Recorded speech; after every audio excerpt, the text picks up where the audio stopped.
He gives and we've got to receive. Now, with worship, it's the same thing. And with knowing God, it's the same thing. But here's the truth, right? Let me read it to you rather than just telling you. It's in the Bible.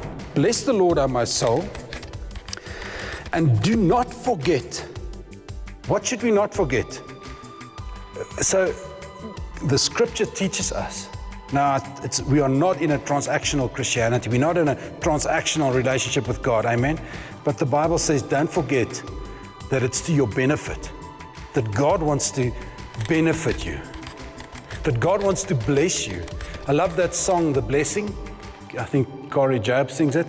That song was just like too much, and I love it for that reason, because God just blesses and blesses and blesses. Why? Because that's His nature. That's what He's like. So when we live our lives, we don't worship Him to be blessed, but He says, remember, if you walk with me, I'm going to bless you.